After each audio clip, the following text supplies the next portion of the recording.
Back to live show. Telangana రాష్ట్ర జడ్జిల కేటాయింపుల case విచారణ సందర్భంగా సుప్రీంకోర్టు చీఫ్ జస్టిస్ ఠాకూర్ కీలక వ్యాఖ్యలు చేశారు. విద్వేషాలు పెంచుకోవద్దు, విభజన జరిగినంత మాత్రాన ఎన్నాళ్లు కలిసున్నాం అన్న విషయాన్ని మర్చిపోతే ఎలా అని కొన్ని వ్యాఖ్యలు చేస్తూ ఆప్షన్లు విభజనపై స్టే ఇవ్వడానికి నిరాకరించారు. మరోవైపు తెలంగాణ సీఎం కేసీఆర్ ప్రధానితో నిన్న ప్రత్యేకంగా భేటీ అయ్యారు.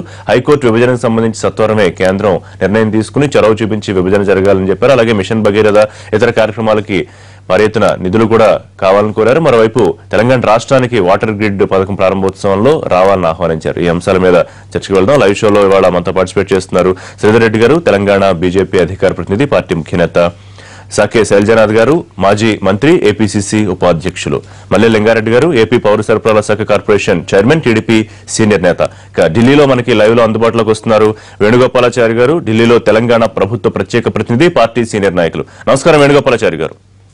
నమస్కారం, గుడ్ మార్నింగ్ అందరికీ. ఠాకూర్ గారు చేసిన వ్యాఖ్యలు సుప్రీంకోర్టు చీఫ్ జస్టిస్ వేణుగోపాలాచారి గారు కీలక వ్యాఖ్యలు చేశారనుకోవచ్చా? విద్వేషాలు పెంచుకోవడం అవసరమా?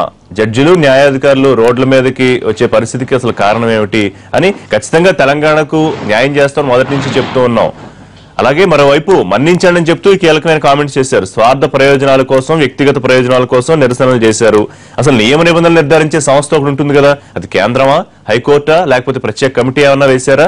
ఇవన్నీ చెప్తూ ఫైనల్ గా చెప్పింది ఏంటంటే ఆప్షన్లు విభజనపై స్టే ఇవ్వలేమని ఆయన స్పష్టం చేశారు. 4 వారాలకు విచారణ వాయిదా పడింది. మీ స్పందన ఏంటి దీని మీద? ఇప్పుడు ఓకే, సుప్రీంకోర్టు సీజే గాని కోర్టు వ్యాఖ్యలు మనం ఖండించలేం కానీ ఉన్న పరిస్థితుల్లో పునరుద్ధరణ చట్టం ప్రకారంగా 2 సంవత్సరాలు అవుతుంది. ఈరోజు 2 రాష్ట్రాలుగా ఆంధ్రప్రదేశ్ విడిపోయి, మరి గతంలో మనం ఎగ్జాంపుల్ తీసుకుంటే ఛత్తీస్గఢ్ కానీ, ఉత్తరాంచల్ కానీ, జార్ఖండ్ కానీ అప్పుడు విడిపోయినప్పుడు 2 months లోపల అక్కడ ప్రత్యేక కోర్టులు ఏర్పడ్డాయి. కనుక ఈరోజు తెలంగాణ రాష్ట్రానికి కూడా జ్యుడిషియరీ ఆఫ్ ఆంధ్రప్రదేశ్ బదులు సపరేట్ కోర్టు అడుగుతున్నారు. ఈరోజు ఇది మనం ఎవరిని దేహి అడుగుతున్నాం. ఈరోజు న్యాయంగా కాన్స్టిట్యూషన్ ప్రకారంగా, కౌలన్ శక్తర్ రూల్స్ ప్రకారం కానివ్వండి, భారత రాజ్యాంగం, అంబేద్కర్ రాజ్యాంగం ప్రకారం కానీ ఏ రాష్ట్రానికి సంబంధించిన ఆ రాష్ట్రానికి కోర్టు ఉండాలి. కోర్టు ఉండాలన్న వాదనను బహుశా సుప్రీంకోర్టు సీజే నుంచి 2 అంశాలు అంటే హైకోర్టు విభజన ఒక అంశం అయితే, ముఖ్యంగా ఇక్కడ ఈ ప్రధానమైన వివాదం వచ్చింది కేటాయింపులకు సంబంధించి. ఆప్షన్ లో ఆంధ్రప్రదేశ్ సంబంధించిన జడ్జిలు తెలంగాణ ఆప్షన్ ఎంచుకున్నారు, అక్కడి నుంచి వివాదం మొదలైంది కదా. సో దీని మీద కేసు విచారణ సందర్భంగా చేసిన వ్యాఖ్యలు 100%. ఎందుకంటే ఆయన వ్యాఖ్యలు ఏమైనప్పటికీ కూడా ఖచ్చితంగా ఈ ప్రాంతానికి సంబంధించిన జడ్జిలు ఇప్పుడు వాళ్ళు 40 ఉన్నారు. తెలంగాణ లోవర్ కోర్టులో కూడా మరి 3 మంది కన్నా ఎక్కువ లేరు. ఆటోమేటిక్ గా ఇక్కడ రాష్ట్రం ఏర్పడ్డప్పుడు రాష్ట్రానికి సంబంధించిన న్యాయవాదులు ఉండాలని కోరుకోవడంలో న్యాయం తప్పు లేదు. సుప్రీంకోర్టులో ఒక్కరు కూడా ఈ మధ్య తప్ప తెలంగాణకు సంబంధించిన న్యాయవాదులు లేరు. ఈ రోజు సుప్రీంకోర్టు సీజీ గారు ఏం వాదించినప్పటికీ కూడా ఇది ఎవరిని మనం దేహి ఆడటం లేదు. భారత రాజ్యాంగం ప్రకారంగా రావాల్సిన హక్కు మాత్రమే. వారి వ్యాఖ్యలు వ్యక్తిగతమైనప్పటికీ కూడా ఈ రోజు వ్యాఖ్యల గురించి మాట్లాడే వారు వ్యక్తిగత స్థాయిలో వ్యాఖ్యలు చేశారని అనుకోలేము. సుప్రీంకోర్టు ప్రధాన న్యాయమూర్తి స్థాయిలోనే కేసు బయట వేదిక మీద ఎక్కడో వారు మాట్లాడుంటే అనుకోవచ్చు. కోర్టు తీర్పు సందర్భంగా ఆయన ఉత్తర్వులు ఇస్తూ చెప్పిన మాటలు కదా ఇవి. ఇప్పుడు న్యాయవాదులే స్వయంగా న్యాయం కోసం అడిగినప్పుడు మరి ఇవన్నీ కూడా కనపడాలి కదా సుప్రీంకోర్టుకు. న్యాయవాదులు రోడ్డు మీదకి వచ్చినప్పుడు ఎందుకు వీళ్ళు ఆందోళన చేస్తున్నారు, ఇవన్నీ కూడా మరి సుప్రీంకోర్టు కూడా కనపడాలి. ఇవన్నీ ఓకే, వ్యాఖ్యలు చేయడం తప్పులేదు. సుప్రీంకోర్టు సీజే గారిని మనం కౌంటర్ చేయలేము కానీ వాళ్ళ న్యాయం కొరకు వాళ్ళు రోడ్డు మీదకి వచ్చారు. న్యాయవాదులు మొట్టమొదటిసారిగా వ్యక్తిగత ప్రయోజనాల కోసం నిరసనలు అన్నారంటే, వ్యక్తిగత ప్రయోజనాలు అంటే న్యాయాధికారుల, లేకపోతే ప్రభుత్వంలో ఉన్న పెద్దలా, లేకపోతే న్యాయవాదుల, ఎవరు వ్యక్తిగత ప్రయోజనాలు అని ఉండొచ్చు? సీజే నేను దాంతో ఏకీభవించానండి. వ్యక్తిగత ప్రయోజనాలు కాదు. ఈ ప్రాంతాల న్యాయవాదులు వాళ్ళ ప్రాంతానికి న్యాయం కావాలని కోరుకోవటంలో తప్పు లేదు. మరి జస్టిస్ ఆఫర్ డినైడ్ లేట్ అయినా కూడా న్యాయం కావాలని కోరుకోవడంలో ఏ న్యాయం తప్పు లేదు. దాన్ని సుప్రీంకోర్టు సహా చిన్న కోర్టు కూడా అంగీకరిస్తాయి. వాళ్ళే న్యాయవాదులు జస్టిస్ డినైడ్ లేట్ అయినా కూడా జస్టిస్ చేయాలన్న ఆలోచన ఈరోజు సుప్రీంకోర్టు సీజే నుంచి చిన్న న్యాయవాది కూడా ఉంటుంది. కనుక ఈరోజు ఏం చెప్పినప్పటికీ కూడా ఇది వ్యక్తిగతంగా కాదు. ఈరోజు ఒక వ్యవస్థగా వాళ్ళకి అన్యాయం జరుగుతున్న ఉద్దేశంతో ఈరోజు సమ్మెలు చేశారు తప్ప వారి వ్యక్తిగతంగా రాజకీయాల కోసం అనుకోవటం లేదు. ఎందుకంటే వీళ్ళందరూ కూడా ప్రత్యేక తెలంగాణ కొరకు జేఏసీగా ఏర్పడి గతంలో కూడా పార్లమెంట్ తలుపులు తట్టారు. పార్లమెంట్ సుప్రీంకోర్టు సీజేకి ఇచ్చారు. మరి వీళ్ళందరూ కూడా గతంలో జేఏసీగా వచ్చి ఇదే సుప్రీంకోర్టు సీజే గారికి కూడా వినతి పత్రం ఇచ్చారు. సో సానుభూతిగా పరిశీలిస్తామని చెప్పి సుప్రీంకోర్టు సీజే గారు చెప్పారు. రాష్ట్ర హైకోర్టు సీజే కూడా చెప్పారు. నిన్న కూడా మాట చెప్పారు. మా సుప్రీంకోర్టు ప్రధాన న్యాయమూర్తిగా నా మాట విని ఆందోళన విరమించినందుకు ధన్యవాదాలు, అలాగే ఈ మాటలు అంటున్నందుకు మన్నించండి అని చెప్తూనే ఈ కామెంట్స్ చేశారు వారు. అదే వారి కామెంట్ గురించి ఎక్కువ వ్యాఖ్యానించే అవసరం లేదు కానీ ఇది నా ఉద్దేశం ఏంటంటే ఏ ప్రాంతానికి సంబంధించిన న్యాయవాదులు కానీ రోడ్డు మీద ఎక్కిన దాఖలాలు లేవు. వాళ్ళ న్యాయం కొరకే వాళ్ళ పోరాటం తప్ప దీని వ్యక్తిగత ప్రయోజనం ఉంటాయి అనుకోలేం. శ్రీధర్ రెడ్డి గారు, అంటే ఒక చాలా ప్రెస్టీజియస్ ఇష్యూ, రెండింటినీ కలపట్లేదు. హైకోర్టు విభజనకు ఇష్యూ అయితే న్యాయమూర్తులు లేకపోతే న్యాయాధికారులు వీళ్ళ కేటాయింపుకు సంబంధించి ఒకటి, కానీ ఇక్కడి నుంచి ప్రధానమైన వివాదం స్టార్ట్ అయింది. లేకపోతే హైకోర్టు విభజన గురించి ఇప్పుడప్పుడే తొందరపడే అవకాశం ఉండకపోవచ్చు. అయితే న్యాయం కోసం రోడ్డు ఎక్కామంటున్న న్యాయాధికారులకు సంబంధించిన సుప్రీంకోర్టు చేసిన వ్యాఖ్యల్ని ఏ రకంగా చూస్తుంది బీజేపీ? ఇప్పుడు వేణుగోపాల్చారన్న చెప్పినట్లు సుప్రీంకోర్టు ప్రధాన న్యాయమూర్తి గారు మాట్లాడితే ఖండించలేని వ్యవస్థ కాబట్టి మనం ఖండించలేము. కానీ వ్యవస్థను ఇట్లా తయారు చేశారు, అట్లా తయారు చేశారు. ఈ మధ్యకాలంలో నేను చూస్తా ఉన్నాను, న్యాయమూర్తులు చట్టం పరిధి న్యాయం పరిధి దాటి కూడా కొన్ని ఇమోషనల్ కామెంట్ చేస్తూ ఉన్నారు. ఎవరు తయారు చేశారు ఈ వ్యవస్థని? వచ్చే కొన్ని సంవత్సరాల పాటు తెలంగాణ వాళ్ళు న్యాయమూర్తులుగా తెలంగాణలో పనిచేయలేని పరిస్థితిని క్రియేట్ చేసిన వ్యవస్థ ఎవరిది? దాని గురించి మాట్లాడండి, దాని మూలాలను ఎత్తకండి. అంటే ఇక్కడ ఉన్నటువంటి ఎవరైతే తెలంగాణ కోసం పోరాటం చేశారో, తెలంగాణ సాధించుకున్నామో ఆ ఫలాలు మీకు దక్కవు, న్యాయ వ్యవస్థలో మీకు ఎటువంటి ప్రాతినిధ్యం ఉండదు అనే రకంగా ఈ వ్యవస్థ ఉంటే మరి దానికి ఏమైనా తప్పు పట్టాలి? కాబట్టి ఇవన్నీ ఏంటంటే వాస్తవ పరిస్థితులకు అనుగుణంగా ఇక్కడ ఉన్నటువంటి న్యాయవాదులు న్యాయమూర్తులు వారు అంటే ఆ వ్యవస్థ కూడా బయటకు వచ్చేటువంటి పరిస్థితి కల్పించబడింది. దానికి ఈ పార్టీ ఈ వ్యక్తి ఆ సిస్టమ్ అని నేను చెప్పట్లే. ఆ సిస్టమ్ను కొన్ని సంవత్సరాలుగా తయారు చేశారు. అన్ని సిస్టమ్స్ అట్లా తయారయ్యాయి కాబట్టి ఉద్యోగం వచ్చింది, అందరూ సపోర్ట్ చేశాము, తెలంగాణ వచ్చింది. ఇప్పుడు అందరిని అంతే కదా. నేనున్నా అంటే తప్పు పట్టినా గానీ అన్యాయం జరిగేది ఎవరికి? మళ్ళీ ఇవాళ ఆప్షన్ లో జరగనివ్వమని చాలా క్లియర్ గా చెప్తా ఉన్నారు. కానీ ఇప్పుడు వ్యవస్థ ఎట్లా క్రియేట్ అయింది? ఆల్రెడీ ఎంపికలు జరిగిపోయినాయి కదా, సరే స్టే ఇచ్చారు, తర్వాత చేస్తారు, తుది ఇప్పుడు నోబడి ఉంటాయి, ఇవన్నీ కరెక్టే. కానీ ఈ వ్యవస్థను ఎవరు తప్పు పట్టాలి? కాబట్టి నేనేమంటున్నా అంటే ఇవాళ తెలంగాణ న్యాయమూర్తులు జరుగుతున్న అన్యాయము, న్యాయ వ్యవస్థలో తెలంగాణ జరుగుతున్న అన్యాయం అనేది కంటిన్యూ అయ్యే ప్రసక్తి ఉండకూడదు. మీరు విభజన వేరే హైకోర్టు అంటే సుప్రీంకోర్టు న్యాయమూర్తి ఏ వ్యాఖ్యలు చేసినా న్యాయాధికారులు న్యాయం కోసం రోడ్డు ఎక్కడం కరెక్ట్ అని మీరు సపోర్ట్ చేస్తూ కరెక్ట్ గా అనేది ఆ పరిస్థితిని క్రియేట్ చేసినటువంటి సందర్భాన్ని మనం ప్రశ్నించాల్సిన అవసరం ఉంది. వ్యక్తుల తర్వాత మాట్లాడుకుందాం మనం. వాళ్ళు ఎందుకు బయటకు వచ్చారు? బయటకు వచ్చాల్సిన పరిస్థితి ఎందుకు వచ్చింది? మాకు భవిష్యత్తు లేదంటే ఎవరైనా అట్లే మాట్లాడతారు. ఎవరికైనా ఇక భవిష్యత్తు లేదు మా ముందు. ఏప్రిల్ 29 హైకోర్టు తీర్పు వచ్చింది శ్రీధర్ రెడ్డి గారు, న్యాయాధికారుల పంపకాలు మా పరిధిలోనే అవసరం, దీనికి కేంద్రం ఎటువంటి సంబంధం లేదని. కానీ రియాక్షన్ ఇమీడియట్ గా రాలేదు నాకు గుర్తున్నంత వరకు. నేనేమంటున్నా అంటే రియాక్షన్ రావడం కూడా కొంత సమయం పడుతుంది. పరిస్థితిని అర్థం చేసుకోవడానికి, ఆకలింపు చేసుకోవడానికి, ఒక కార్యాచరణ చేసుకోవడానికి అనేక వినతి పత్రాలు, విజ్ఞప్తులు అన్న తర్వాత భవిష్యత్ అగమ్యగోచరంగా ఉన్నప్పుడు ఆటోమేటిక్ రెబెలియన్ వస్తుంది. అది వచ్చింది. రైటా రాంగ్ అనేది మనం తర్వాత చర్చిద్దాం. కానీ ఒక ప్రాంతానికి అన్యాయం పూర్తిగా జరుగుతుందంటే వాళ్ళు స్పందించారు.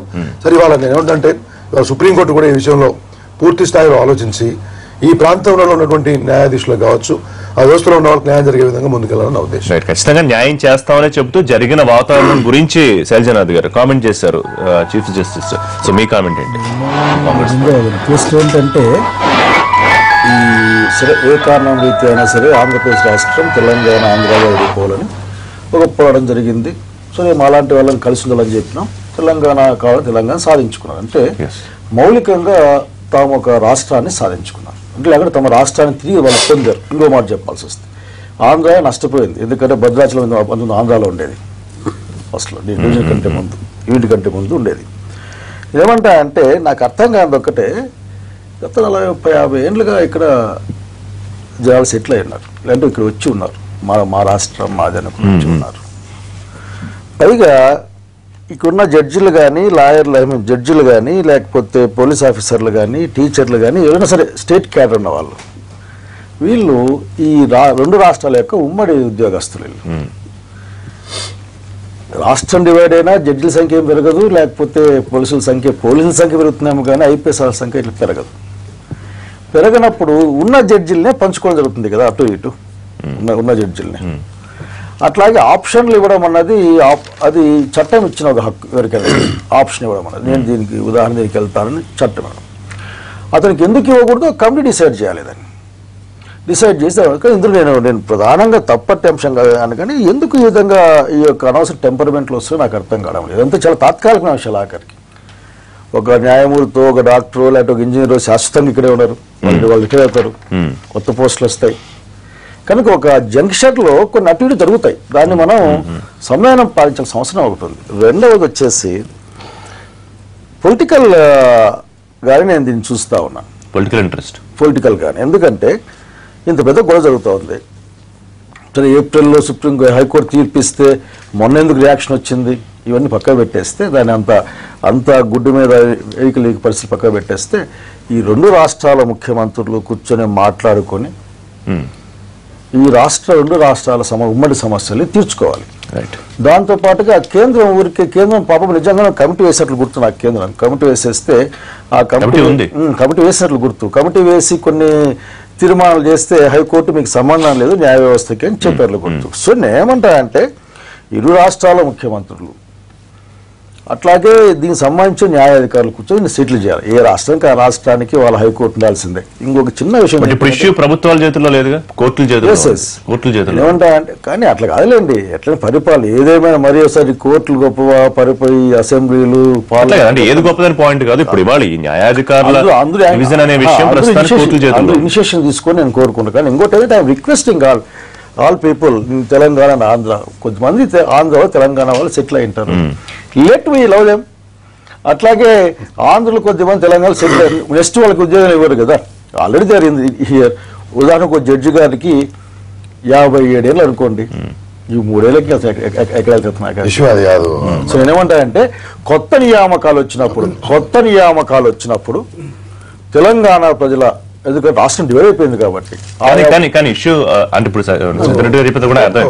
ఈ కేటాయింపుల ప్రకారం దాదాపుగా కొన్నేళ్ల వరకు 67 అవకాశం ఉండదని పాయింట్. తెలంగాణలో సెటిల్ అయిన వాళ్ళ గురించి ముందే భారతీయ జనతా పార్టీ అనేక సార్లు చెప్పింది. మేము జాతీయ పార్టీగా జాతీయ స్ఫూర్తితో దేశంలో ఎవరైనా ఎక్కడ ఉండొచ్చు, ఆంధ్ర వాళ్ళు అనేక మంది సెటిల్ అయ్యారు, వాటి గురించి అసలు ముచ్చట లేదు. 2 సంవత్సరాల్లో ఉద్యోగ సమయంలో కావచ్చు, ఇప్పుడు కావచ్చు. విషయం ఏంటంటే కొత్త కేటాయింపులలో అక్కడ ఖాళీలుండి కూడా ఇక్కడ నింపే ప్రయత్నం చేయడాన్ని, సరే దీన్ని పూర్తి స్థాయిలో వివాదం చేయాలన్న మా ఉద్దేశం కాదు. ఇక్కడ ప్రాంతంలో ఉన్నటువంటి న్యాయ వ్యవస్థలో ఉన్న వ్యక్తులకు అవకాశాలు నృగ్యం చేయడాన్ని, భవిష్యత్ అంధకారం చేయడాన్ని ఎవరు కూడా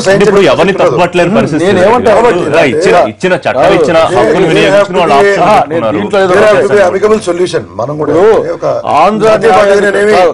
తీసుకొని మాట్లాడుతున్నాం, ఒక మంచి సొల్యూషన్ ఉండాలని చెప్పేసి. కానీ మీరు అన్నట్టు 57 ఏళ్ళు ఆంధ్ర న్యాయాధికారులు, అతను న్యాయాధికారి అండి బేసిక్ గా, పాపం అతను జడ్జ్, అతనికి ప్రాంతంతో పెద్దగా ప్రాంతాలకు సంబంధం. నేను అలిగేషన్ చేస్తాను ఏంటంటే ఎస్సీ ఎస్టీలకు న్యాయ వ్యవస్థలో రిజర్వేషన్ లేదు అంటే, ఇప్పుడు అంటే ఈ న్యాయ వ్యవస్థ మాకు వ్యతిరేకంగా పనిచేస్తుంది అంటే మీరు ఒప్పుకుంటారా? ప్రతిసారి ఈ అంశం వచ్చినప్పుడు వివిధ రకాల నేనేమంటానంటే, ఒక నిమిషం ఒకే ఒక మాట నేను ఒకే ఒక మాట మాట్లాడుకున్నా అంటే, ఒకే ఒక మాట కొద్దిగా పెద్ద మనసు చేసుకోండి. ఎందుకంటే అందరూ కలిసి ఉన్నాం ఒకప్పుడు, అనేక కుటుంబాలు ఎక్కువ. రెండవది కొత్త ఉద్యోగాలు ఎట్లా మీకే కదా. ఇష్యూ అనేది ఇంటిగ్రిటీ కాదు, ఓ న్యాయాధికారి యొక్క సామర్థ్యాన్ని వ్యక్తిత్వాన్ని ప్రశ్నించడం కాదు, భవిష్యత్తు అవకాశాలు, భవిష్యత్తు అంతే తప్పితే ఒక న్యాయమూర్తి సుప్రీంకోర్టులో మన వాళ్ళు తెలుగు వాళ్ళు చాలా మంది ఉన్నారు.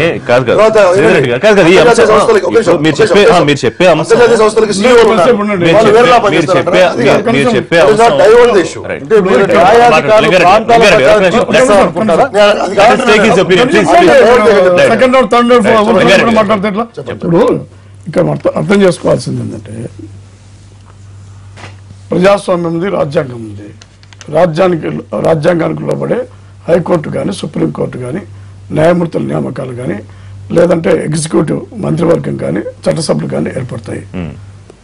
ఇప్పుడు న్యాయవాదులు నిరసన చేయొచ్చు, రోడ్ల మీదకి రావచ్చు. న్యాయవాదులపై కోర్టుల్లో పడుకోవడం ఎందుకు నాకు అర్థం కాదు. న్యాయమూర్తులు వచ్చి రోడ్లోకి వస్తారా?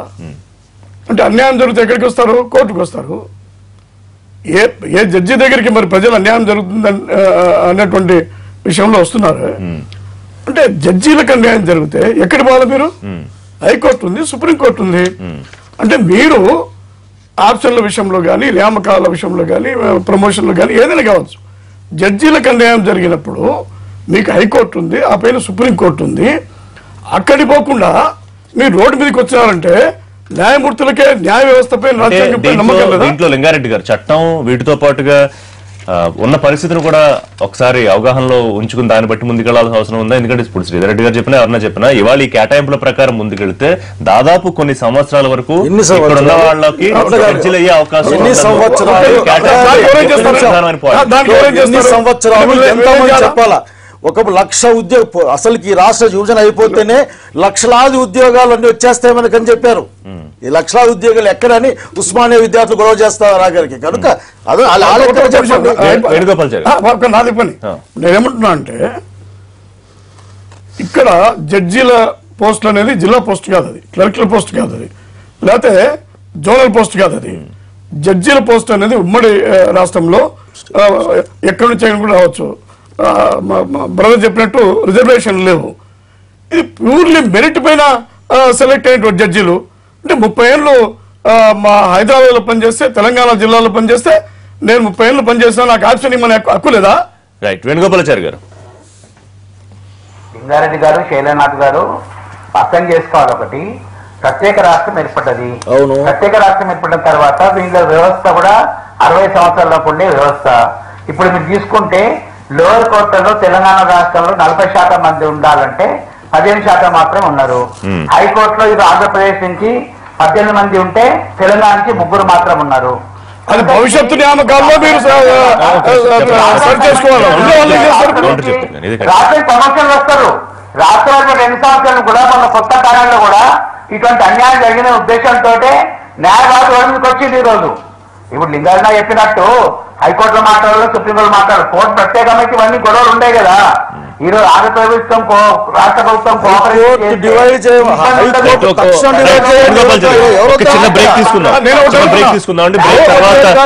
డివిజన్ హైకోర్టే కాదండి, షెడ్యూల్డ్ 9, 10లో ఉండే సంస్థలు ఎక్కడికి పడినాయి?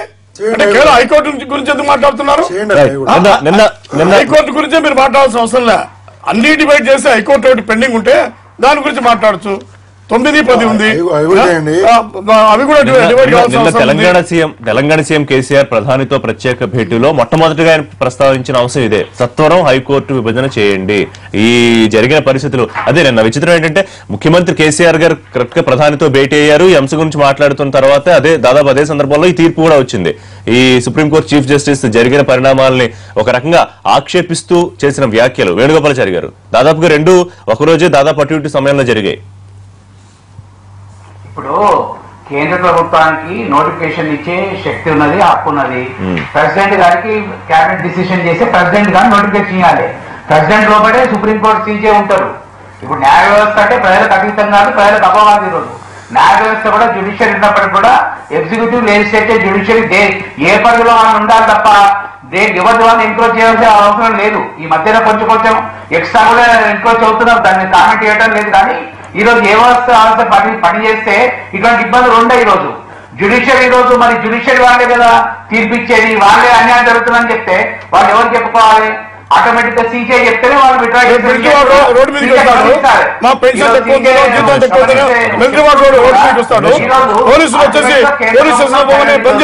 Parliament supremacy. రోజు parliament supremacy they cannot deny. Parliament రాజ్యాంగ ప్రకారం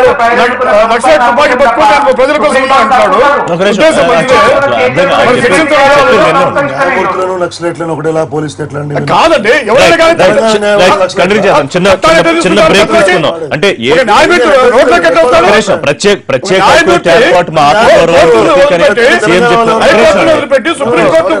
చిన్న బ్రేక్ తీసుకుందాం. లైవ్ షో బ్రేక్ తర్వాత